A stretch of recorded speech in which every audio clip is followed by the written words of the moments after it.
Pada video kali ini saya akan membahas cara mengisi formulir model A. Subscribe dan aktifkan notifikasi untuk terus bersekolah. Mari kita lanjutkan. Setelah Anda kembali dari lapangan melakukan pengawasan, mungkin Anda punya catatan-catatan tentang kejadian-kejadian atau peristiwa-peristiwa yang telah terjadi sepanjang kegiatan pengawasan berlangsung. Tugas Anda selanjutnya adalah memindahkan semua catatan-catatan itu ke dalam formulir A.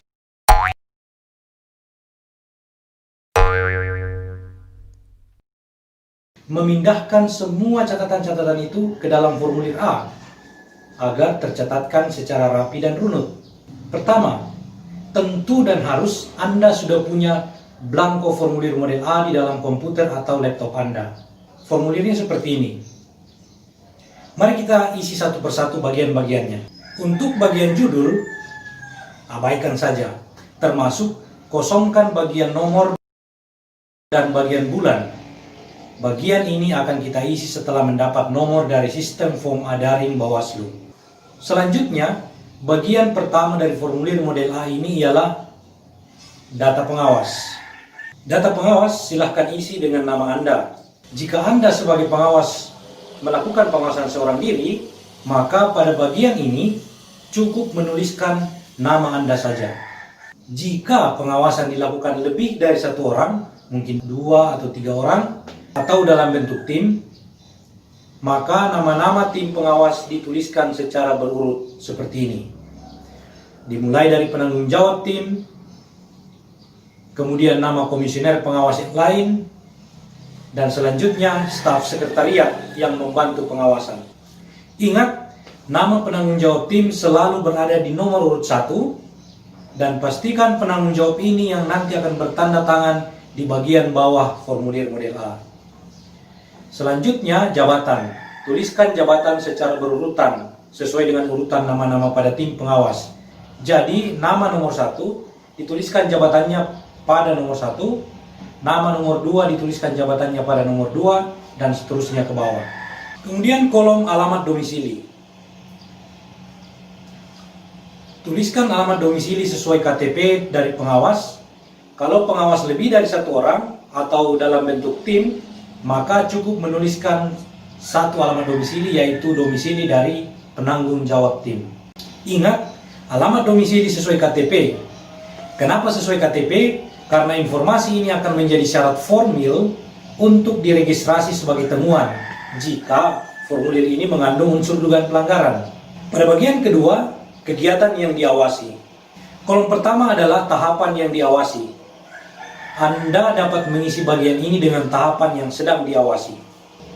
Agar menjadi jelas dan konsisten dalam menggunakan nama tahapan, maka Anda dapat menyalinnya dari peraturan KPU tentang tahapan pemilihan. Nah, itu bisa dilihat di dalam PKPU.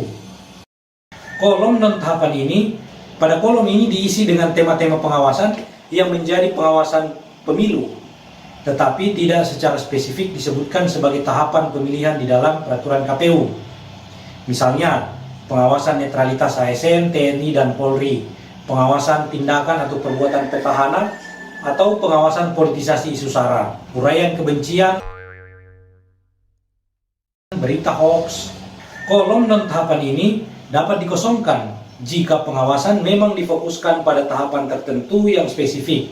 Jadi sifatnya opsional, bisa diisi kalau memang ada yang sifatnya non-tahapan, dan bisa dikosongkan kalau di dalam pengawasan tahapan itu tidak ada isu-isu spesifik yang diawasi. Kolom berikutnya adalah bentuk pengawasan. Kolom ini memiliki pilihan tertutup, jadi pilihannya hanya 2, langsung dan tidak langsung. Langsung, jika Anda melakukan pengawasan langsung terhadap objek pengawasan, baik di lokasi kejadian untuk mendapatkan informasi dari orang maupun melalui media atau media sosial. Tidak langsung, jika Anda melakukan analisis terhadap dokumen-dokumen hasil pengawasan. Kolom selanjutnya ialah pihak-pihak yang diawasi. Kolom ini diisi dengan pihak yang menjadi objek pengawasan kita, misalnya PPK, PPS, KPPS, pengurus partai politik, pasangan calon, atau calon bupati, calon wakil bupati, calon gubernur, calon wakil gubernur, tim kampanye, pemilih, dan seterusnya. Dalam satu formulir model A, bisa saja pihak yang diawasi lebih dari satu pihak. Silahkan tuliskan semua pihak-pihak yang menjadi objek pengawasan Anda. Selanjutnya, waktu dan tempat. Kolom-kolomnya sangat sederhana, tinggal diisi sesuai dengan fakta-faktanya. Untuk kolom waktu atau jam ini, Anda dapat mengisinya dengan interval waktu yang Anda gunakan untuk melakukan pengawasan. Informasi ini sebaiknya tergambar rinci nanti di bagian uraian pengawasan. Untuk kolom tempat atau lokasi, Anda sebaiknya menjelaskan secara lengkap sesuai kaidah penulisan alamat yang umum dikenal di Indonesia. Mulai dari RT RW, nama desa, nama kecamatan, nama kabupaten, sampai nama provinsi. Pada bagian ketiga ialah uraian hasil pengawasan. Bagian ini merupakan elemen vital dari formulir model A. Anda harus menguraikan seluruh fakta dan informasi secara jelas dan detail di sini. Untuk mengisinya, Anda dapat memandu diri Anda dengan pertanyaan-pertanyaan berikut. Apa yang saya awasi? Siapa yang saya awasi? Atau siapa yang terlibat dalam kejadian yang saya awasi? Kapan kejadian yang saya awasi berlangsung? Di mana kejadian itu berlangsung? Bagaimana kejadian itu berlangsung atau prosesnya seperti apa? Akibatnya bagaimana? Nah, pada contoh ini, Bank Awas menguraikan hasil pengawasannya terhadap kegiatan kampanye yang dilakukan oleh pasangan calon di Desa Idaman, Kecamatan misalnya, Kabupaten Contoh, Provinsi Sulawesi Barat. Ingat, nama-nama desa, kecamatan, dan kabupaten ini hanyalah pemisalan, hanyalah contoh. Anda mungkin tidak menemukan nama-nama desa ini, atau nama kecamatan ini, atau nama kabupaten ini di dalam peta Indonesia. Karena ini adalah contoh saja. Pertama-tama, ia menyatakan secara deklaratif apa, di mana, dan kapan terjadi kejadian yang diawasinya. Selanjutnya, Bank Awas menguraikan bagaimana situasi umum yang dilihatnya di tempat yang diawasi, serta siapa-siapa yang hadir di tempat pengawasannya. Selanjutnya, ia menguraikan secara kronologis apa saja yang terjadi selama kegiatan yang diawasinya berlangsung, serta beberapa informasi tambahan lainnya. Untuk lebih jelasnya cara mengisi bagian ini, saya membahasnya pada video yang lain. Silahkan ditonton. Selanjutnya, bagian keempat, dugaan pelanggaran. Opsinya hanya dua, yakni ada pelanggaran atau tidak ada pelanggaran. Bagian ini sifatnya deklarasi saja atau pernyataan tegas dari Anda yang melakukan pengawasan bahwa hasil pengawasan yang Anda lakukan itu mengandung unsur dugaan pelanggaran atau tidak mengandung unsur dugaan pelanggaran. Jika bagian ini Anda isi dengan ada dugaan pelanggaran, maka konsekuensinya Anda wajib mengisi bagian-bagian seterusnya ke bawah. Jika bagian ini Anda isi dengan tidak ada dugaan pelanggaran, maka bagian kelima, keenam, dan seterusnya ke bawah tidak perlu Anda isi. Selanjutnya bagian kelima, informasi dugaan pelanggaran. Sekali lagi bagian ini diisi jika bagian sebelumnya Anda menyatakan ada pelanggaran.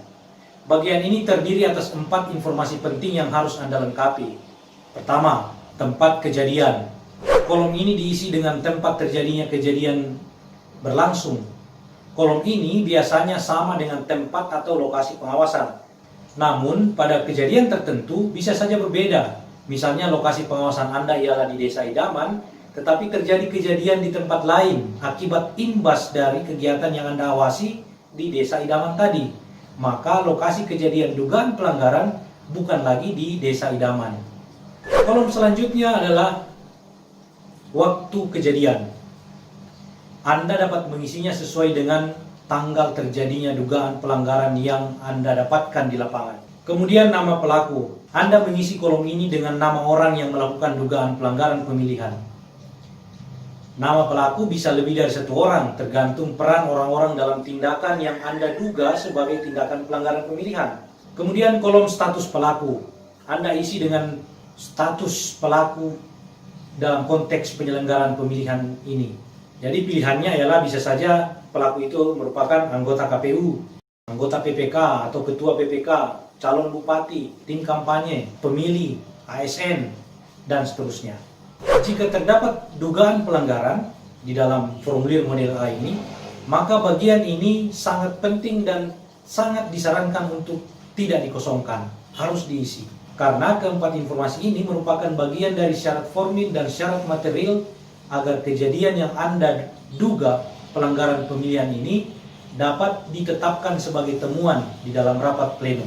Meski demikian, kalau pada akhirnya ada informasi yang Anda tidak ketahui secara pasti, misalnya kejadian pengerusakan alat peraga kampanye berupa baliho, Anda dan seluruh jajaran pengawas di bawah Anda tidak mengetahui siapa pelakunya, maka dengan terpaksa, biarkan kolom ini kosong dan terbitkan formulir model A Anda segera agar dibahas lebih lanjut dalam pleno.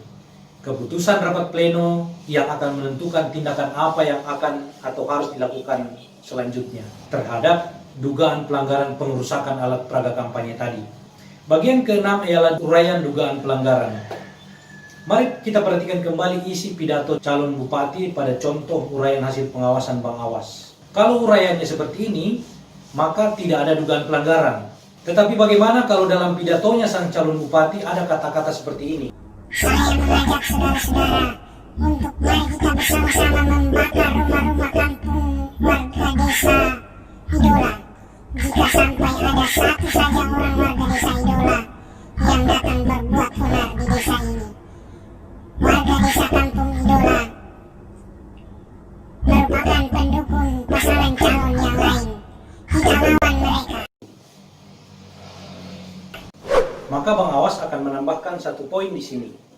Mengajak masyarakat desa Idaman untuk menyerang dan membakar desa Idola jika ada warga desa Idola yang datang membuat onar di desa Idaman selama masa kampanye, apalagi desa Idola merupakan basis pendukung lawan.